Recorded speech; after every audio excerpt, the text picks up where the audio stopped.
नमस्कार, मैं रवीश कुमार। रामपुर की मोहम्मद अली जौहर यूनिवर्सिटी क्या मिट्टी में मिला दी जाएगी? मिला दी जानी चाहिए। इस यूनिवर्सिटी का चुनाव क्या अगले साल होने वाले चुनाव ने किया है या वाकई यूपी में नियम कानून के दायरे से बाहर अब कोई भी इमारत नहीं बची है और यही एक यूनिवर्सिटी बची रह गई है जिसे 15 दिनों के भीतर गिरा दी जानी चाहिए?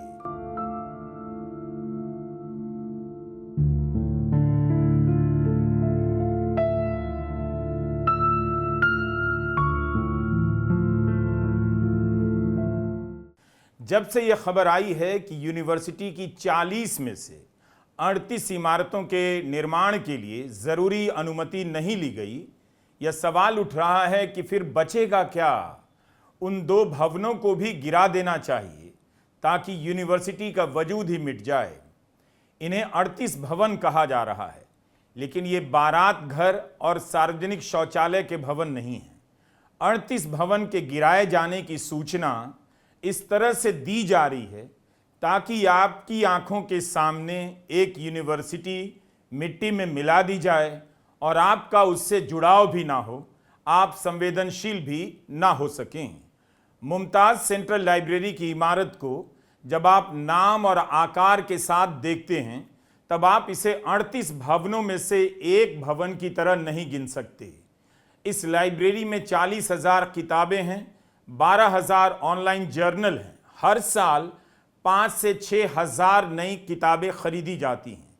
अब आप वॉशिंगटन के व्हाइट हाउस की इमारत देखिए और फिर उसी शहर में अमेरिकी कांग्रेस की इमारत देखिए। आजम खान ने इन दोनों इमारतों से प्रेरणा लेकर सेंट्रल लाइब्रेरी की इमारत बनवाई। आपको दोनों की इसमें झलक मिलेगी। अब आप सोचिए कि 80 से अधिक मुकदमों से घिरे आजम खान में एक लाइब्रेरी को लेकर इतनी चाहत होगी कि रामपुर में ऐसी इमारत बने जैसी वॉशिंगटन में है। इसके बाद आप इस इमारत को भी देखिए। यह भी उन 38 भवनों में से है जिसे 15 दिनों के भीतर गिरा दिया जाएगा। यह जौहर यूनिवर्सिटी का ऑडिटोरियम है। यहाँ 500 छात्रों के बैठने की व्यवस्था है। क्या इस इमारत को भी ग्रीस के पार्थेनॉन की प्रेरणा से बनाया गया होगा? लगता यही है। एक मुस्लिम नेता ने ग्रीक देवी अथीना के मंदिर से प्रेरणा क्यों ली होगी? अथीना विवेक और युद्ध की देवी मानी जाती हैं। एथेंस में 430 ईसा पूर्व में बनाई गई इमारत आज तक खड़ी है। 12 साल पहले उससे प्रेरणा लेकर जो इमारत रामपुर में बनाई गई वो गिरा दी जाएगी। अगर भारत के अधिकारी आज ग्रीस भेज दिए जाएं तो 2500 साल पुरानी सारी इमारतें किसी न किसी नियम के आधार पर गिरा दी जाएंगी और हो सकता है आपको गर्व महसूस हो, फर्क ना पड़े। इसीलिए सूचना से संवेदना गायब है, संबंध गायब है। 38 भवन लिखा जा रहा है ताकि आपको लगे कि कोई गोदाम है जिसे गिराया जाना जरूरी था और सरकार ठीक कर रही है। नियमों का हवाला दिया जा रहा है, लेकिन हम जानते हैं इस देश में कब भवनों को गिराने के लिए नए नए नियम खोज लाए जाते हैं या नियमों का पालन करने के बाद भी उन्हें गिरा दिया जाता है। बस उससे राजनीतिक दुश्मनी होनी चाहिए। जैसे ही आप इन भवनों को इस हिसाब से देखते हैं कि यहाँ किस विषय का कॉलेज है, कितने छात्र हैं, मास्टर के नाम क्या हैं, उस मास्टर के साथ छात्रों के क्या रिश्ते हैं, आपके देखने का नजरिया बदल जाता है। रामपुर में दिल्ली के नॉर्थ ब्लॉक, साउथ ब्लॉक की इमारत से प्रेरणा लेकर मेडिकल कॉलेज की इमारत बनाई गई है।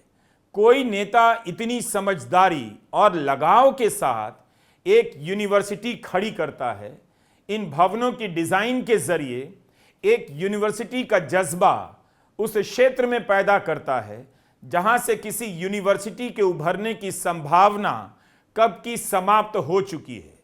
उस नेता से सियासी प्रतिस्पर्धा हो सकती है, होनी भी चाहिए, लेकिन क्या इतनी नफरत भी हो सकती है कि उसके लिए इतनी कल्पना और भावना के साथ बनाई गई इमारतें मिट्टी में मिला दी जाएंगी? आप सोचिए, यहां पढ़ने वाले 3000 छात्रों और पढ़ाने वाले 90 से अधिक शिक्षकों के दिल और दिमाग पर क्या असर पड़ेगा जब उनकी आंखों के सामने यहां की सारी इमारतें गिरा दी जाएंगी। इसीलिए 38 भवन कहा जा रहा है। 38 भवनों में शामिल है college of engineering and technology की इमारत, Mulayam Singh Yadav faculty of humanities, Azam museum and art gallery की इमारत, Mother Teresa institute of paramedical sciences, sir Syed faculty of science, home science, education, agriculture science, pharmacy, commerce, management, mass comm की पढ़ाई भी इन्हीं इमारतों में होती है और उन सभी 38 इमारतों पर खतरा है। लड़के लड़कियों के हॉस्टल हैं, स्टाफ के लिए क्लब भी हैं। जब आप अलग अलग इमारतों को उनके नाम, उनके विषय के साथ देखते हैं, पता चलता है कि नियम के बहाने जब बुलडोजर चलेगा तब क्या क्या मिट्टी में मिल जाएगा। और कम से कम एक बार आप खुद या उन बच्चों को अपने साथ लाकर इस यूनिवर्सिटी का दौरा कीजिए। हो सके तो मुझसे भी मुलाकात कीजिए। मैं यहां आपसे मिलूंगा, आपके सवालात का जवाब दूंगा। आप हमारा इंजीनियरिंग कॉलेज तो देखिए, आईआईटी की टक्कर के हमारे इंजीनियरिंग कॉलेज है। हमारी लैब्स देखिए आप, कितनी मॉडर्न लैब्स हैं हमारी। शायद ही करीब की यूनिवर्सिटीज में ऐसी लैब्स हो। जो सहूलतें हमारे यहाँ हैं, हमारे हॉस्टल की सहूलत, वहां के खाने पीने की सहूलत, वहां के खाने का स्टैंडर्ड आप आकर देखिए, एक बार खाकर देखिए, फैसला कीजिए क्या बेहतर है। इसी दरख्वास्त के साथ ये इदारा आपका है। अगर आप ही इसको नहीं संभालेंगे तो शायद इसकी ईंट और गारे की बुनियादें इसको संभालने में नाकाम रहेंगी। आपकी खुशी के लिए यह बताना बहुत जरूरी है कि प्रशासन ने रहमदिली भी दिखाई है। इमारतें क्यों गिराई जा रही हैं उसके बारे में बताने से पहले यह सूचना बहुत जरूरी है। जिला प्रशासन ने उदारता का प्रदर्शन करते हुए कहा है कि छात्रों की काउंसलिंग की जाएगी। जिलाधिकारी ने विद्यार्थियों की असुविधा को लेकर भी जरूरी निर्देश दिए हैं। जिनके क्लासरूम, जिनके कॉलेज की इमारत गिरा दी जाएगी, इसके लिए क्षेत्रीय उच्च शिक्षा अधिकारी और जिला विद्यालय निरीक्षक यूनिवर्सिटी परिसर में काउंसलिंग कैंप लगाएंगे। देखिए उदारता प्रशासन की, रोइए जार जार। छात्रों का मार्गदर्शन करते हुए सहायता उपलब्ध कराई जाएगी ताकि उनकी पढ़ाई में कोई परेशानी ना आए। जिस इमारत में छात्र पढ़ने जाते हैं उसे गिरता हुआ देखकर उन्हें सदमा तो लग सकता है, अपने भविष्य की चिंता भी हो सकती है। सरकार समझती है तभी उनकी काउंसलिंग करेगी। इतनी करुणा दुनिया की किसी सरकार में हो ही नहीं सकती है। यह बात तो आप लिखकर पर्स में रख लीजिए। मुझे नहीं मालूम गोदी मीडिया इस घटना को कैसे कवर करेगा, कर रहा है। रामपुर की यूनिवर्सिटी है तो जाहिर है वहां जिलों के गरीब या साधारण बैकग्राउंड के मुस्लिम और हिंदू छात्र पढ़ने आते होंगे। क्या मीडिया उनकी आवाज दिखाएगा, बताएगा कि इस यूनिवर्सिटी में किस तरह के बैकग्राउंड से छात्र पढ़ने आते हैं, जिसकी फीस बाकी यूनिवर्सिटी की तुलना में बेहद कम है। इसीलिए यूनिवर्सिटी की इमारतों के गिराए जाने से ज्यादा खतरनाक है। मीडिया की रिपोर्ट में 38 भवनों का ध्वस्तीकरण लिखना ताकि आपका विवेक गोबर में मिल जाए, आपकी संवेदना कीचड़ में बदल जाए। अपने स्कूल से, कॉलेज से सबको लगाव होता है। यह बात बताने की नहीं, दुनिया जानती है। हर आदमी अपने जीवन में उन कॉलेजों की तरफ लौटता है जहां से निकला होता है। जो इन इमारतों को गिराने आएगा उसकी काउंसलिंग भी की जानी चाहिए छात्रों से पहले, क्योंकि उसे भी अपने स्कूल और कॉलेज की इमारतें याद आ सकती हैं, वह परेशान हो सकता है। जौहर यूनिवर्सिटी भी आकर देखिए, यहाँ का माहौल देखिए, यहाँ की खुशनुमा फिजाओं को देखिए, यहाँ के ठंडे माहौल को देखिए, आबो हवा देखिए, यहाँ की हरियाली देखिए, आप इमारतों का हुस्न देखिए, यहाँ असातिज़ा की मेहनत देखिए, हमारे तालिब इल्मों की शराफत और उनके पढ़ने और यहाँ रहने और जीने का अंदाज देखिए आप, हमारी तरबियत देखिए आप आकर यहाँ। और ये भी जान लीजिए कि हमारे यहाँ से पास आउट होने वाले स्टूडेंट्स बेकार नहीं फिर रहे हैं। हम यहाँ प्लेसमेंट का कोई वादा माजी में नहीं करते रहे, मुस्तकबिल में क्या होगा ये नहीं जानते, लेकिन माजी में नहीं करते रहे। इसके बावजूद हमारे यहाँ के पासशुदा जज भी हैं, इसरो में भी हैं, विधानसभाओं में ज्वाइंट सेक्रेटरी के पदों पर हैं, हिंदुस्तान के बाहर अच्छी अच्छी मुलाजमतों में हैं। और अगर आपसे मैं ये कहूं कि सिर्फ वो ही बच्चा खाली मिलेगा आपको जिसने सर्विस न करनी चाहिए हो, वरना हमारे यहाँ के पासशुदा तालिब इल्म कोई खाली नहीं है। गजा में जब इसराइल ने यूनिवर्सिटी और स्कूलों को निशाना बनाना शुरू किया, बम बरसाने शुरू किए, तब दुनिया भर में हाहाकार मच गया। इसके लिए एक नया शब्द अस्तित्व में आया, स्कॉलस्टिसाइड। जेनोसाइड की तर्ज पर बना स्कॉलस्टिसाइड। शिकागो यूनिवर्सिटी, कैम्ब्रिज यूनिवर्सिटी ने बाकायदा इस पर अध्ययन किया। इसराइल गजा में 97% से अधिक स्कूलों की इमारतें नष्ट कर चुका है। जस्टिस एस मुरलीधर की अध्यक्षता में संयुक्त राष्ट्र की मानवाधिकार समिति की यूनिवर्सिटी, कॉलेज और स्कूलों के नष्ट करने पर एक रिपोर्ट आई है। इस रिपोर्ट में कहा गया है कि गजा में जिस तरह से यूनिवर्सिटी पर हमला हुआ वह भी मानवता के खिलाफ अपराध था, क्योंकि ऐसा करना गजा के लोगों का भविष्य छीन लेना था। जंग में भी अस्पताल और शैक्षणिक संस्थानों पर हमले को सबसे खराब माना जाता है, युद्ध की मर्यादा के खिलाफ माना जाता है।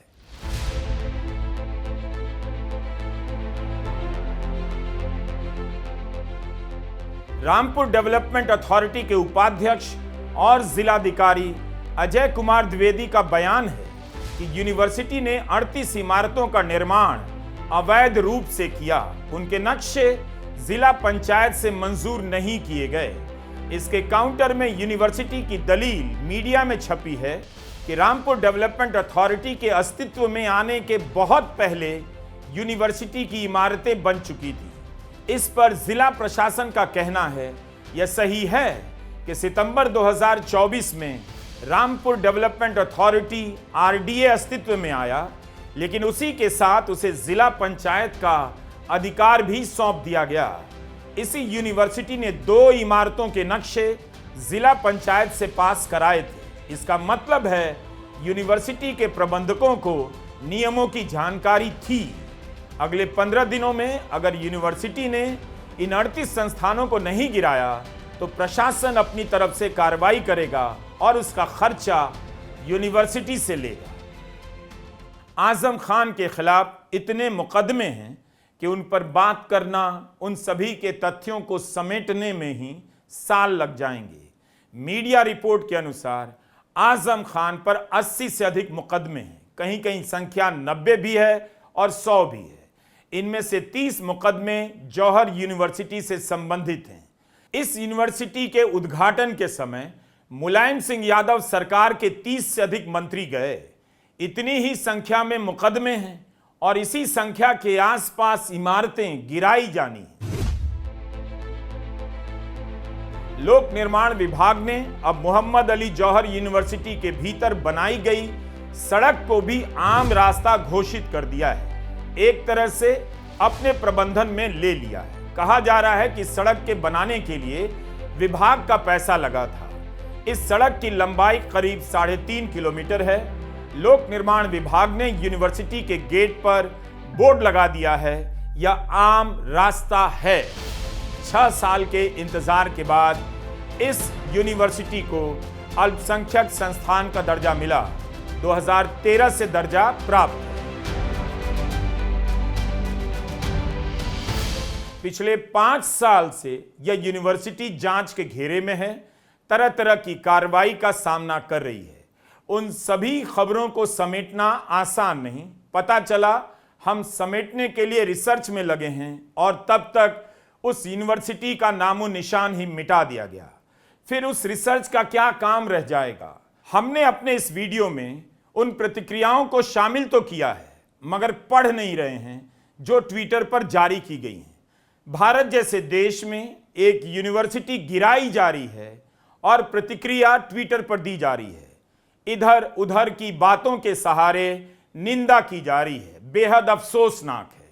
सुप्रीम कोर्ट के वरिष्ठ वकील कपिल सिब्बल का एक यूट्यूब चैनल है जिसका नाम है दिल से विद कपिल। इस चैनल के लिए कपिल सिब्बल ने आजम खान से जौहर यूनिवर्सिटी को लेकर बात की थी। उस समय आजम खान जमानत पर थे, इस समय फिर से जेल में हैं।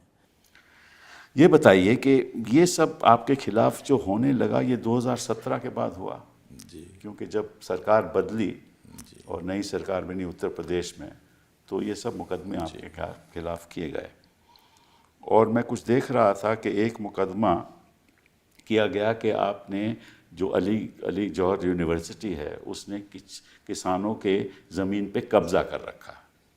4.25 बीघा ज़मीन। हाँ, मुझे मालूम है, 4.25 बीघा ज़मीन और 27 दावेदार एक ही परिवार के। जी हाँ, जी हाँ। मैंने उन्हें बुलाया और मैंने उनसे कहा कि भाई आपकी जहाँ ज़मीन है आप ज़मीन पर कब्जा ले लीजिए। तो उन्होंने कहा हमें तो मालूम नहीं। मैंने कहा भाई मुझे भी मालूम नहीं। ये तो रेवेन्यू ऑफिसर ने FIR लगाई जी, रेवेन्यू ऑफिसर ने FIR लेकिन उस पर क्रिमिनल धाराएं, हर चीज़ में, सिविल मैटर्स में, सब में क्रिमिनल धाराएं लगाई गई। मुर्गी चोरी करूंगा नहीं, वो तो बात की बात है। इसमें मैं आपको कुछ उसमें मैं अर्ज़ करूं आपसे कि जब मैंने उन्हें बुलाया फिर मैंने उनसे कहा कि भाई पैसा ले लो, जो रेट उन्होंने लिया है वो ले लो, तुम्हें ज़मीन नहीं मिल रही, मुझे भी नहीं मिल रही, लेकिन मेरी जान बख्शी कर दो, पैसा ले लो। तो उन्होंने कहा अगर पैसा लेंगे तो DM मार डालेगा। पैसा भी नहीं लिया उन्होंने। नहीं, लेकिन जो इसमें खास बात जो ये है कि जो FIR हुई वो तो एक हुई ना कि भाई इन लोगों की ज़मीन आपने नहीं सर, 27 नहीं, वो बाद में एक FIR इसने लिखाई रेवेन्यू ऑफिसर ने, फिर उन हर किसान को बुलाया गया कि तुम अपनी सेपरेट FIR लिखो। 27। तो उसके बारे में मैं आपको बताना चाहता हूँ, शायद आपको तो मालूम होना चाहिए, बड़ी इंटरेस्टिंग बात है, ये दर्शकों को बतानी ज़रूरी है कि ये FIR ये वाकई है 2006 का जी, और FIR हुई 2019 में। जी। कानून ये कहता है कि अगर किसी को किसी चीज़ की शिकायत हो तो वो तुरंत FIR करेगा। तो किसी की ऑब्वियसली कोई शिकायत नहीं थी। इस पर सुप्रीम कोर्ट के कई फैसले हैं, हम जानते हैं, मैं तो इसीलिए दर्शकों को कुछ बात बताना चाहता हूँ।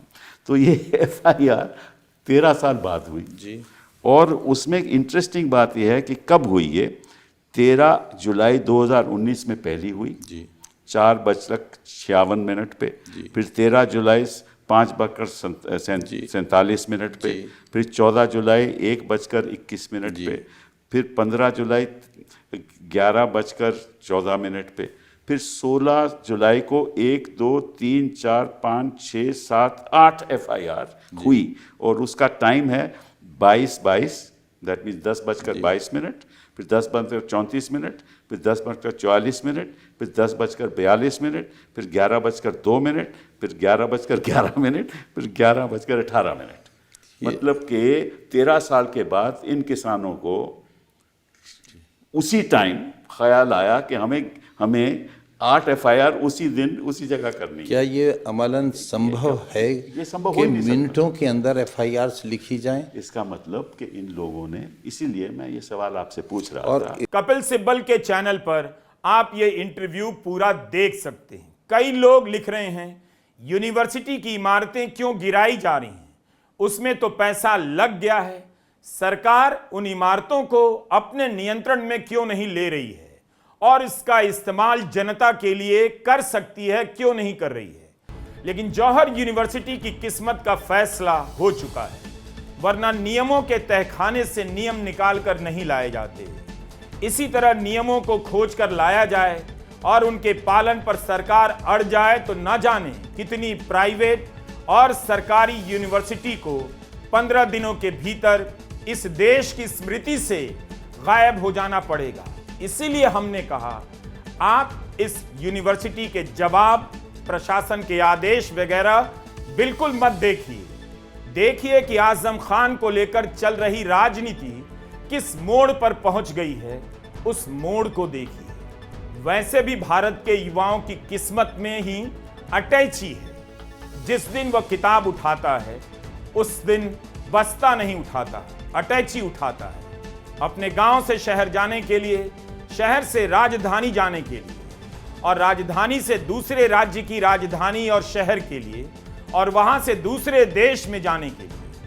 आज भारत को स्कूल और यूनिवर्सिटी की कोई जरूरत नहीं है। भारत के युवाओं को एक बड़ी अटैची की जरूरत है। अंतर्राष्ट्रीय विमानों की जरूरतों के हिसाब से जो बड़े बड़े सूटकेस आते हैं, उसकी जरूरत है। 2014 के बाद से लाखों छात्र विदेश पढ़ने चले गए, बहुत अच्छा किया। अगर इन सभी को सरकार या विपक्षी दल अपनी तरफ से अटैची या सूटकेस भेंट करते, तो क्या पता धर्म और जाति के गौरव में डूबे भारत के युवा विदेशी यूनिवर्सिटी के हॉस्टल में उन नेताओं की तस्वीरें लगा देते, सूटकेस को सीने से लगाए घूमते रहते। जौहर यूनिवर्सिटी मिट्टी में मिल जाएगी, लेकिन यह भी देखिए कि जिन यूनिवर्सिटी की इमारतों ने नियम नहीं तोड़े हैं या उन्हें कोई खतरा नहीं, वो भी मिट्टी में मिलाई जा रही हैं। मेरी सलाह होगी, आप वीडियो जरूर देखिए, अपने शहर की यूनिवर्सिटी की हालत मत देखिए। बाकी जिंदाबाद रहिए। नमस्कार, मैं रवीश कुमार।